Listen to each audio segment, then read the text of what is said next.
Leitura diária. Provérbios capítulo 20. O vinho é zombador e a bebida fermentada provoca brigas. Não é sábio deixar-se dominar por eles. O medo que o rei provoca é como o do rugido de um leão.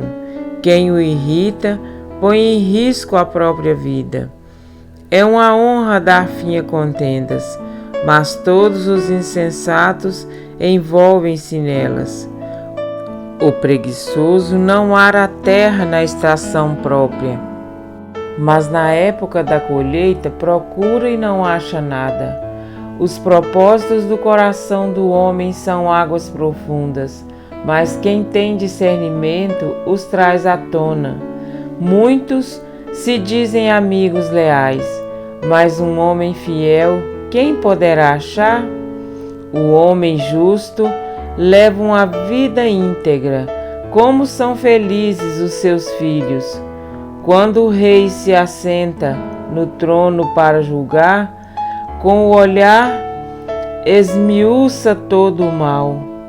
Quem poderá dizer: purifiquei o coração, estou livre do meu pecado? Pesos adulterados e medidas falsificadas são coisas que o Senhor detesta. Até a criança mostra o que é por suas ações. O seu procedimento revelará se ela é pura e justa. Os ouvidos que ouvem e os olhos que veem foram feitos pelo Senhor. Não ame o sono, senão você acabará ficando pobre. Fique desperto e terá alimento de sobra. Não vale isso, diz o comprador. Mas quando se vai, gaba-se do bom negócio. Mesmo onde há ouro e rubis em grande quantidade, os lábios que transmitem conhecimento são uma rara preciosidade. Tome-se a veste de quem serve de fiador ao estranho. Sirva ela de penhor de quem dá garantia a uma mulher leviana. Saborosa é a comida que se obtém com mentiras, mas depois dá areia na boca. Os conselhos são importantes para quem quiser fazer planos, e quem sai à guerra precisa de orientação. Quem vive contando casos não guarda segredo, por isso evite quem fala demais. Se alguém amaldiçoar seu pai ou sua mãe, a luz de sua vida se extinguirá na mais profunda escuridão. A herança que se obtém com ganância no princípio, no final não será abençoada. Não diga: eu farei pagar pelo mal que me fez. Espere pelo Senhor e Ele dará a vitória a você. O Senhor detesta pesos adulterados e balanças falsificadas não o agradam. Os passos do homem são dirigidos pelo Senhor. Como poderia alguém discernir o seu próprio caminho? É uma armadilha consagrar algo precipitadamente e só pensar nas consequências depois que se fez o voto.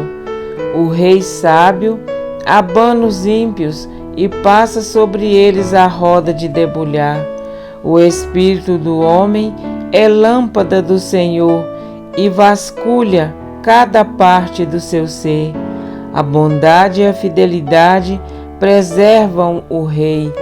Por sua bondade, ele dá firmeza ao seu trono.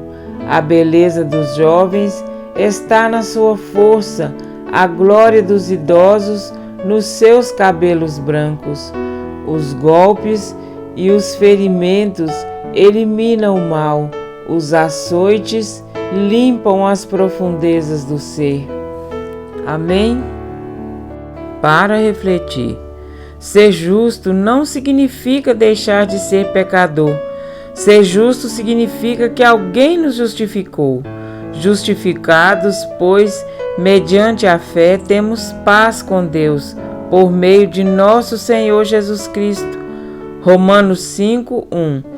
Cristo assumiu a nossa culpa ao entregar a sua vida na cruz e nos concedeu o privilégio da salvação por meio de seu sacrifício e ressurreição. Porém, todos nós estamos sujeitos ao pecado, até que ele venha pela segunda vez e nos liberte de uma vez por todas. O apóstolo Paulo comparou o pecado com uma lei que rege a nossa natureza pecaminosa. Mas vejo nos meus membros outra lei que, guerreando contra a lei da minha mente, me faz prisioneiro da lei do pecado que está nos meus membros. Romanos 7:23. Isto é, a partir do momento em que aceitamos pela fé a justiça de Cristo, inicia-se uma batalha entre o bem e o mal em nós mesmos, batalha que só terá fim quando estivermos selados para a redenção. Apocalipse 7:3. Quando Jesus foi confrontado pelos líderes judeus acerca do adultério de uma mulher, a sua sabedoria fez com que todas as pedras caíssem no chão. Aqueles líderes não tiveram argumentos diante de tais palavras. Aquele que dentre vós estiver sem pecado, seja o primeiro que lhe atire pedra. João 8:7. Certamente, o primeiro atrevido a lançar uma pedra seria ele mesmo apedrejado pelos demais. Era considerado uma grande blasfêmia afirmar tal coisa. A Bíblia afirma que todos nós nos extraviamos e nos corrompemos. Salmo 14:3. Por isso, necessitamos de um advogado, ao único que é verdadeiramente justo, Jesus Cristo o justo. 1 João 2:1. Quando aceitamos a Cristo como Senhor e Salvador de nossa vida, inicia-se uma metamorfose espiritual. É como se Deus olhasse do céu e, ao invés de enxergar a nossa natureza pecaminosa, Ele notasse que há um casulo que nos reveste, que é a justiça de Cristo. E somente se permanecermos dentro deste seguro revestimento, alcançaremos a plenitude da vida.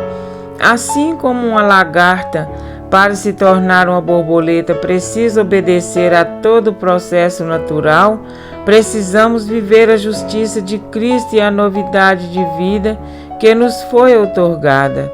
Segundo, é santo aquele que vos chamou. Tornai-vos santos também vós mesmos, em todo o vosso procedimento. 1 Pedro 1,15.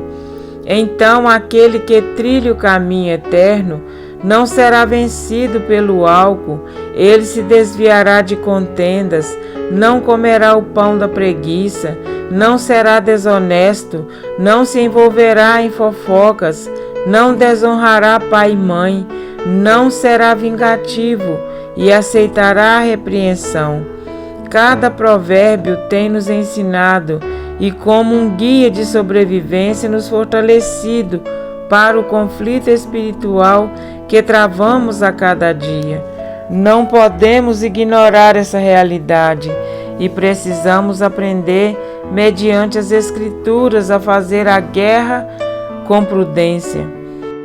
Tome posse da armadura de Deus, Efésios 6:11, e erga a espada do Espírito, que é a palavra de Deus, com toda oração e súplica, orando em todo o tempo no Espírito.